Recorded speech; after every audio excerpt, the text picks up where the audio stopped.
Hii ni ibada ya ngapi? Ya sita. Wow. 6 is the number of man. Man was created on the 6th day. So it's wonderful. Amen. Amen. I want to talk about the anointing, and I'm going to take us through a journey. We are going to look at several chapters of the Bible. We are going to go through, we are going to read almost 20-something chapters, but we'll just read verses in those chapters. Amen. Amen. Or the subtopics. Go with me to the book of 1 Samuel chapter 9. 1 Samuel chapter 9. Verse 15. Somebody can read for me. 1 Samuel chapter 9 verse 15. Yes. The very day before, God had confided in Samuel. Are we there with our Bibles? Are we there, church? Yes. Are we there, church? Yes. Okay. Thank you. The very day before, God had confided in Samuel. This time tomorrow, I'm sending a man from the land of Benjamin to meet you. You are to anoint him as prince over my people Israel. He will free my people from Philistine oppression. Yes, I know all about their hard circumstances. I've heard their cries for help. The moment Samuel laid eyes on Saul, God said, "He's the one, the man I told you about. This is the one who will keep my people in check." Saul came up to Samuel in the street and said, "Pardon me, but can you tell me where the seer lives?" "I'm the seer," said Samuel.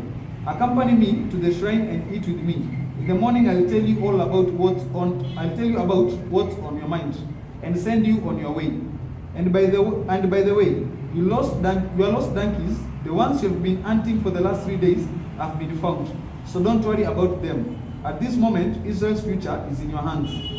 Saul answered. Amen. I think that's okay.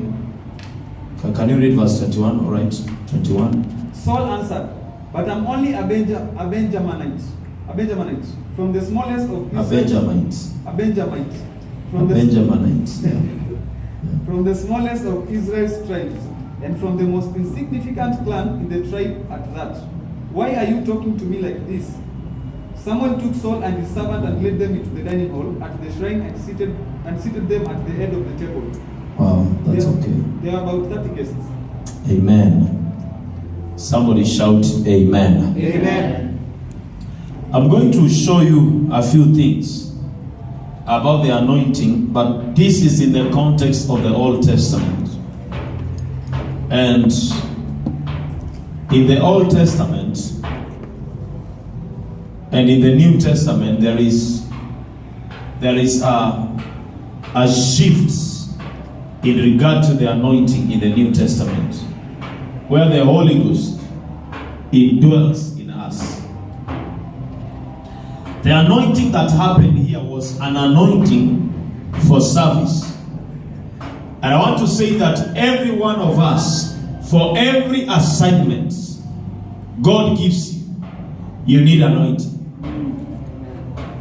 I want to say that again, that for every assignment that God gives you, you need assignment. Thank God for your experience. Thank God for your knowledge. But there is a place where theology cannot go without anointing. There is a place where experience cannot sustain you without anointing. I pray today that God will anoint somebody in this house for your assignment in 2019 and beyond. Amen. I wish I were you. I would shout a better amen. Amen. I say I would shout a better amen. Amen. Can I hear another amen in the name of Jesus? Amen.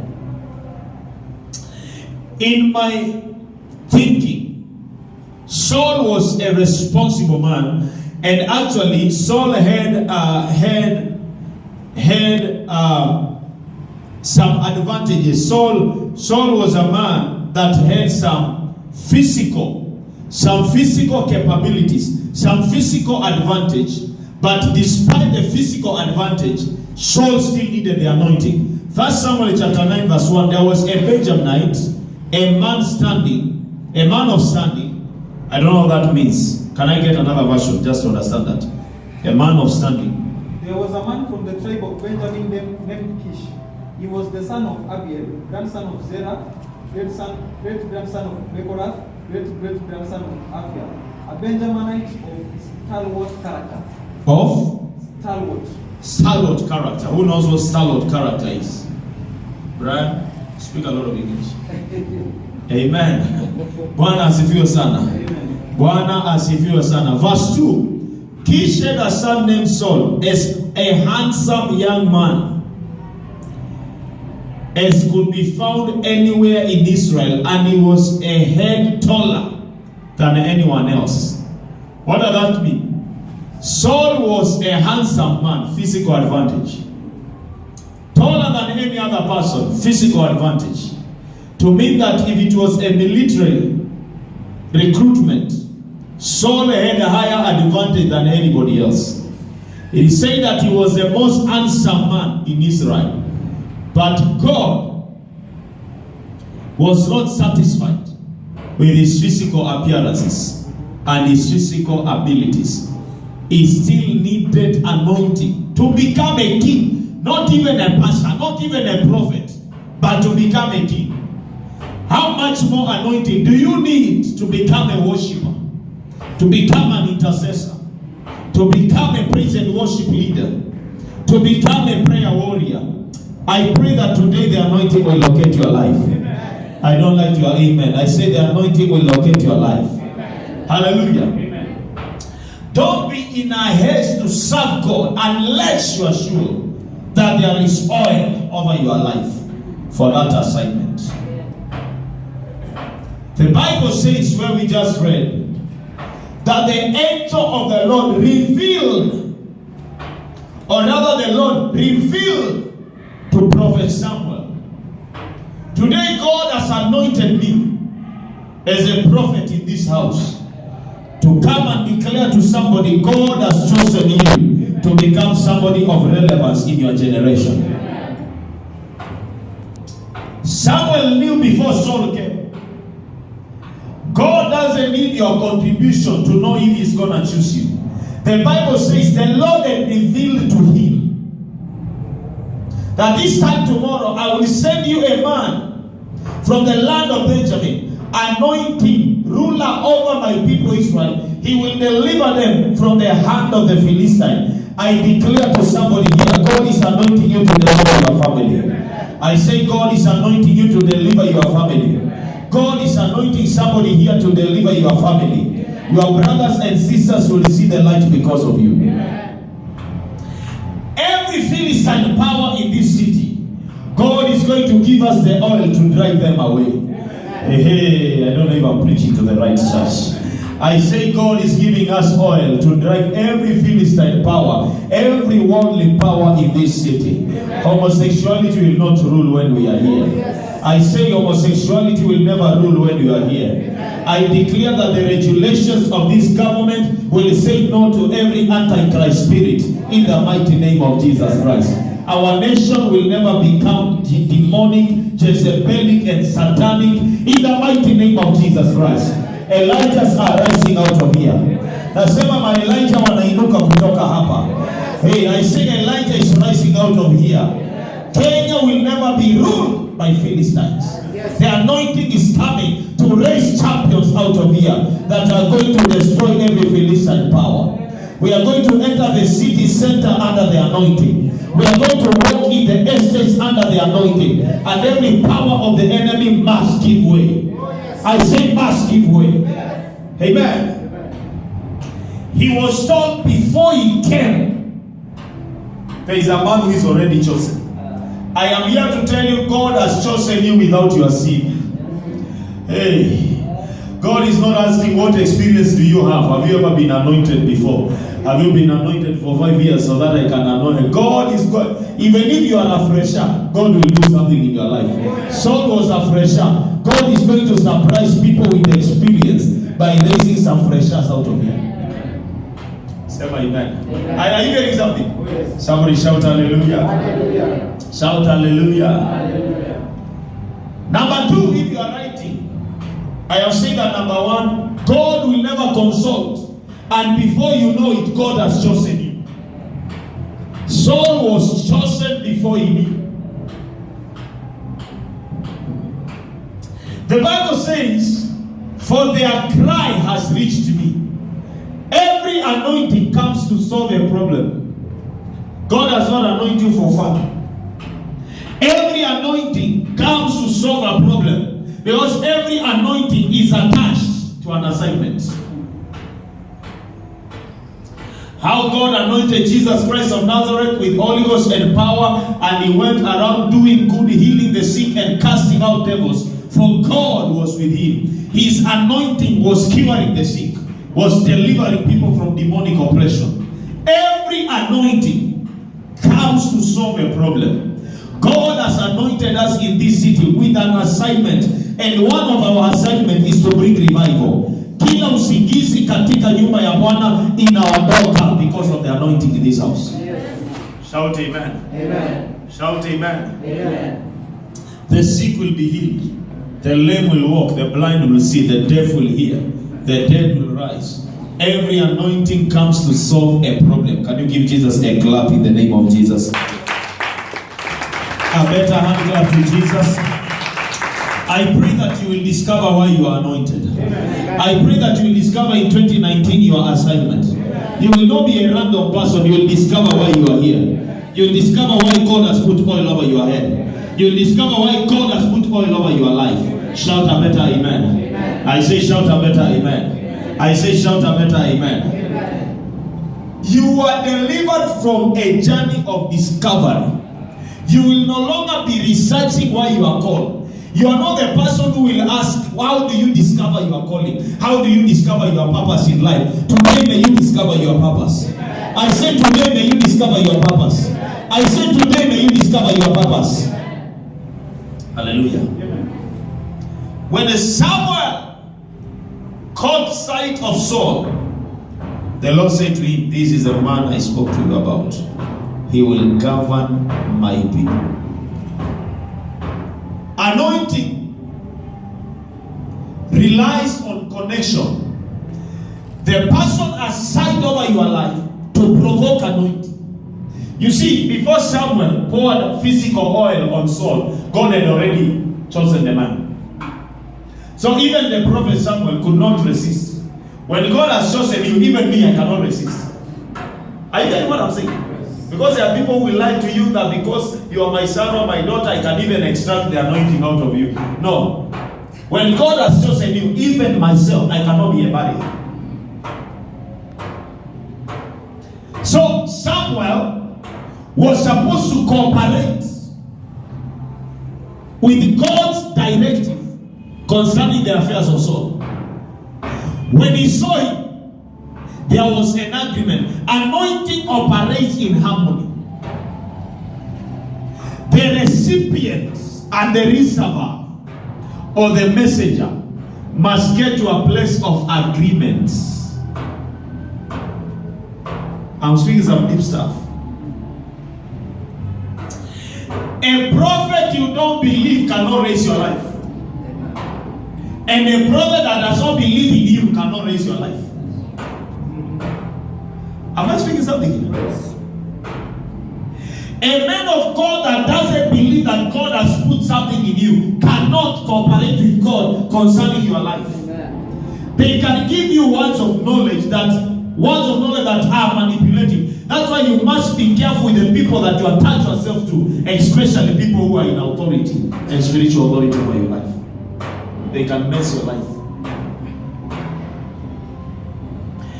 They say that human beings tend to become what important people in their lives say about them.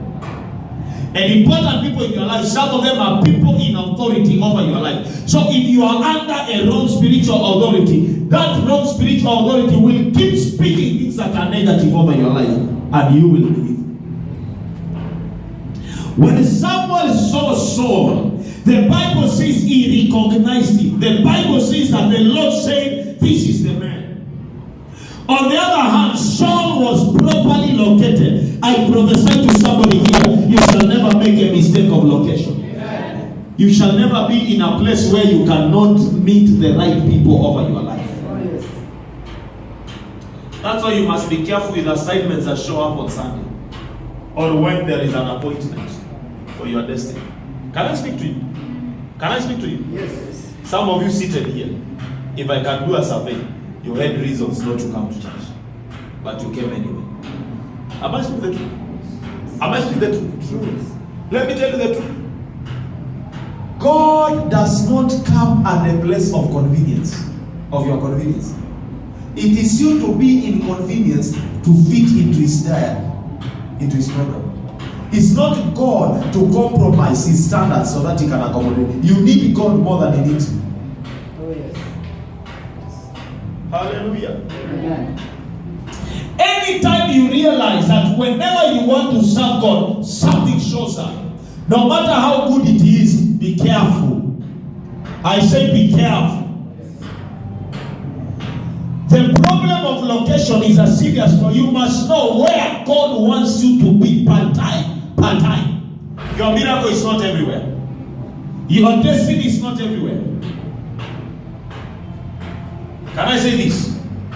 One time Bartimaeus was on the roadside in Jericho. And as Jesus was going to Jericho, he passed by there. And can I suggest to you that Jesus is never recorded passing by that road again. But on that particular day, Bartimaeus made sure that he is there. And that's how he received his miracle. Zacchaeus was a rich man. Instead of counting money that day, he left his business, he left his empire, and he came and he climbed a tree where Jesus was passing. Prophetic location will determine your prophetic accession.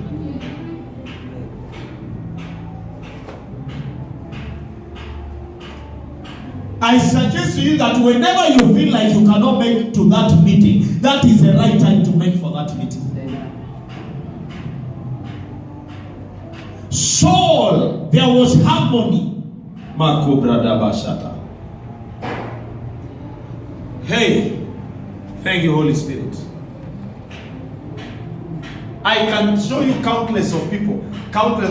One time, Abraham is told by God, go to the mountain and I will show you where to slaughter your child. And among many mountains, God tells him, go to that mountain. On that mountain, that is where the Lord appeared to him. And he told him, look, there is a lamb there, trapped by the thieves. The lamb was not everywhere. You cannot be anointed everywhere. When God wanted Moses, he told him, remove your shoes and come closer. God had the power to take the bush where Moses was. Or the bush next to Moses could have burned. But he told him, come closer. Remove your shoe. Laziness should never make you miss your position and your physical place. Surely umezoea kusema God is not limited by distance. I'm with you in the spirit. I may not be there, but I am there. God does not anoint your ghost. God anoints you, not your ghost. Sema amen usikie. Amen. Sema amen usikie. Amen. Sema amen usikie. Amen. Have you ever had somebody who was called in absentia? Have you ever had somebody who got called in absentia? It's only men who can vote you in absentia as the chairman of the committee. Toilet repair committee. You know, churches have very funny committee when they are repairing the toilet. Naona mtu anasimama, mimi kama chairman wa choo, Bwana asifiwe sana. Churches have very funny committees just to make sure that people have titles. You know, yesterday somebody was talking to me about a church somewhere that every member is ordained as a pastor, apostle, that way. It's their way of keeping them in church. So once you come, so it's not a church again, it's a Bible school. It's a ministers forum. You are a new member, you observe for 2-3 weeks, you are ordained. So una imagine sasa kila mzee hapa akiwa na kola. Kama ni protocol, maji kiletwa hapa, nikipewa mnapewa. Bwana asifiwe sana. Si ni wahubiri? Nisema wahubiri waende pande, wale wengine mtapewa chakula hapa, the whole church. Somebody shout hallelujah. Somebody shout hallelujah. May you never be in the wrong place. I say may you never be in the wrong place. Can I emphasize something? When you are in the wrong place, you will meet the wrong people. You will do the wrong things. You will have the wrong life. In life, one mistake or another is a gate opener. Look at this. If you would have made a wrong choice of the entrance down there are many entrances as you came, right? Right? If you would have made a mistake at the main entrance, it doesn't matter how correct you are. You can take the right turn. You can take the left turn. You can be correct. You can have the right speed, but you enter the wrong door. Am I saying something?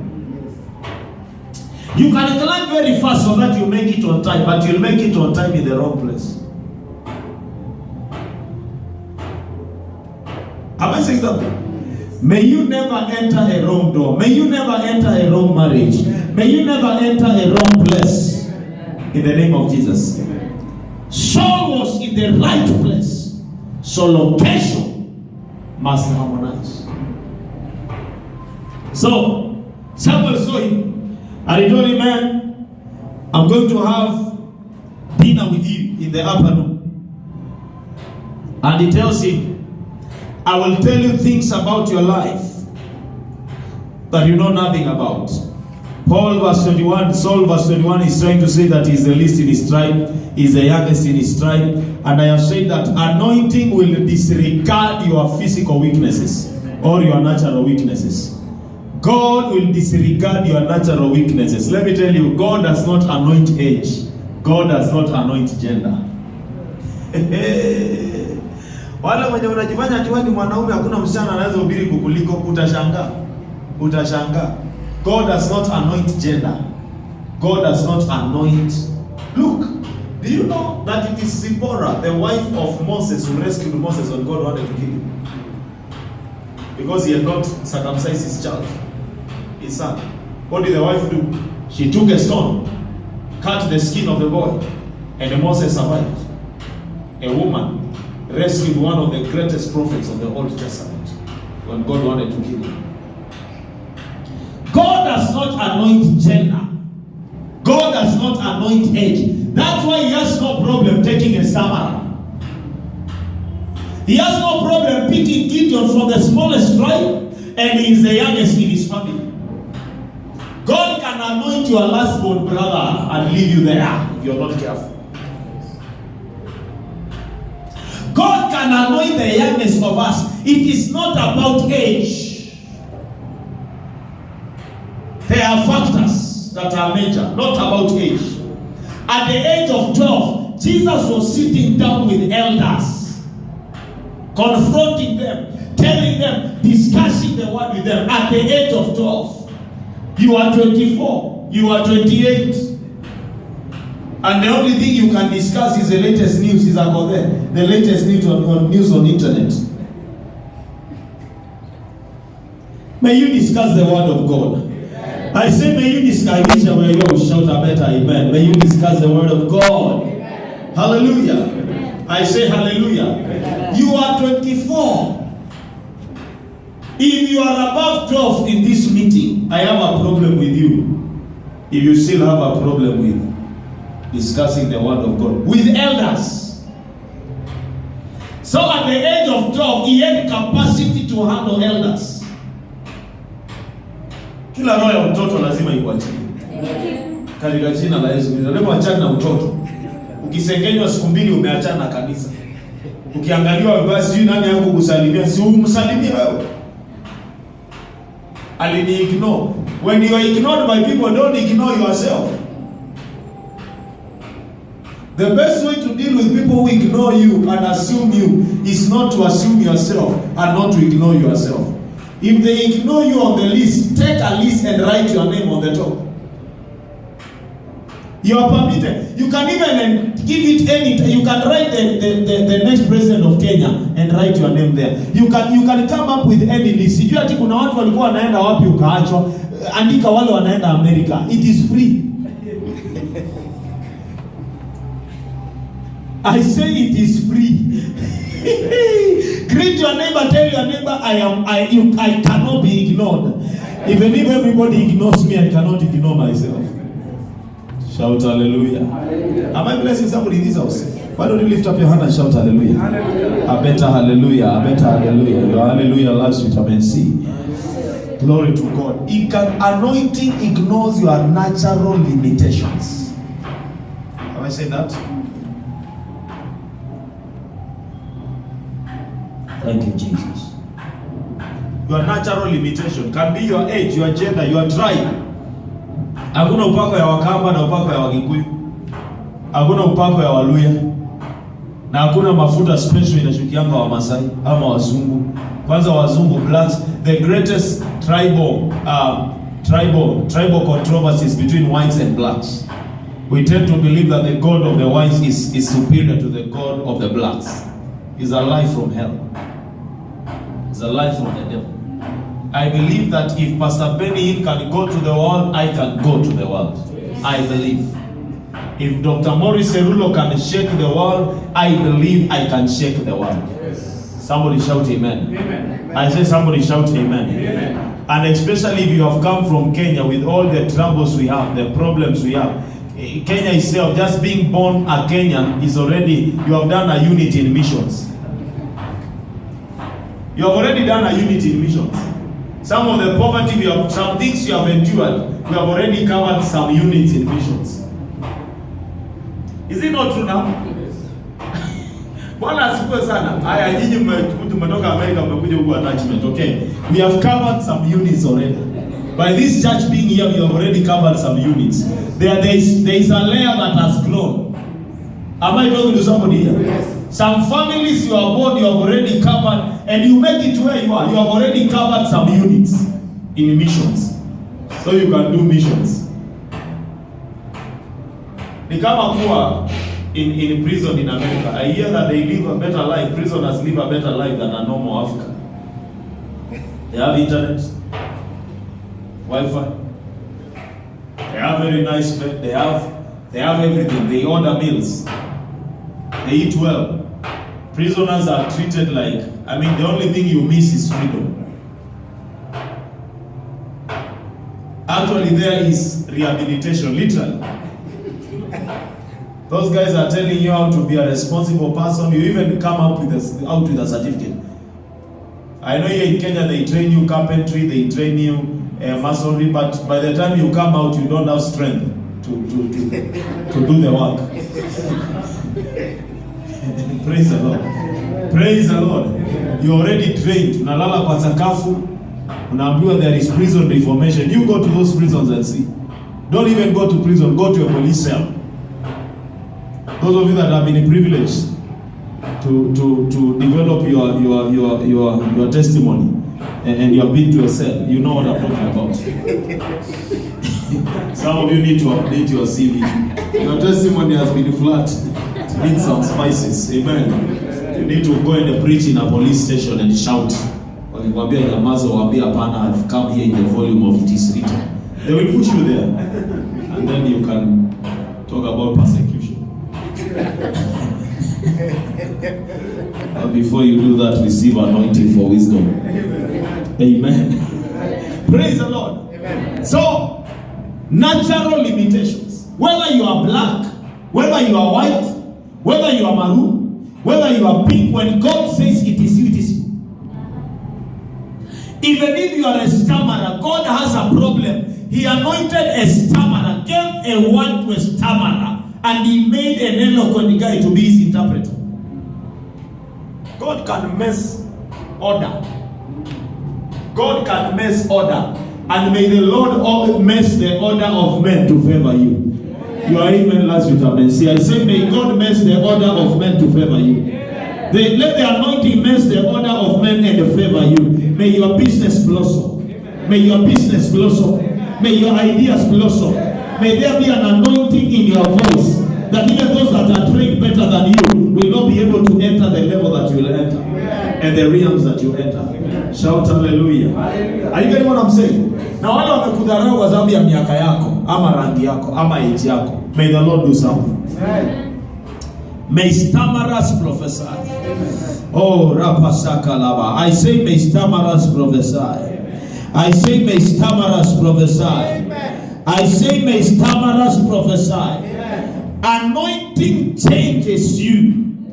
If you're writing, anointing brings a change in your life. There is the you before anointing and the you after.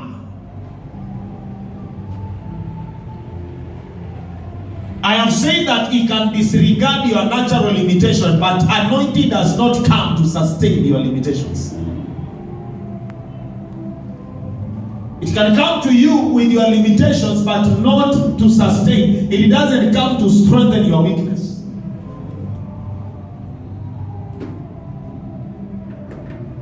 Saul had all the issues he had, but when the anointing came, I want you to listen. Chapter 10, and this is a very interesting thing. I want you to read it all through your time. Read everything all through your time. Verse 5, chapter 10. After that, you will go to Gibeah of God, where there is a Philistine houseboat. As you approach the town, you will meet a procession of prophets. The man was searching donkeys, but now he has been transformed. Even his network has changed. You cannot meet a prophet somewhere and remain with shepherds, with ordinary people. When you meet this prophet, he puts you on a prophetic network. Tonight, I declare that your life will be in another network. I say your life will be at another network. Your language must change in the name of Jesus. Glory to God. Amen. I say glory to God. Amen. Lift up your hands and worship the Lord for 2 minutes. Just tell him he's marvelous. Just open your mouth, calibrate your spirit. Something supernatural is happening. Even as I am preaching, the Lord is already pouring oil over your life, oil over your head. Tell the Lord, thank you for this opportunity. Thank you for your anointing. Thank you for choosing me. Thank you because my life is changing today. In the name of Jesus, somebody shout amen. Appreciate the Lord, say amen. Amen. Clap your hands to Jesus as you shout. Nairobians have a problem with shouting. You're afraid of Nema. Open your mouth and shout to the Lord. Hallelujah. When you go Shago, we tell people, oh, enough, that's enough. Here you have Nema regulations and a few other things. Maybe once you yawned loudly in town and then they took you. Amen. A procession of prophets coming down from high place with lyres, tambourines, pipes, and harps being played before them, and they will be prophesying. The Spirit of the Lord will come powerfully upon you. Powerfully. This is after this man has poured oil. But he's telling him the Spirit of the Lord will come powerfully upon you. So it is not about oil, it is about the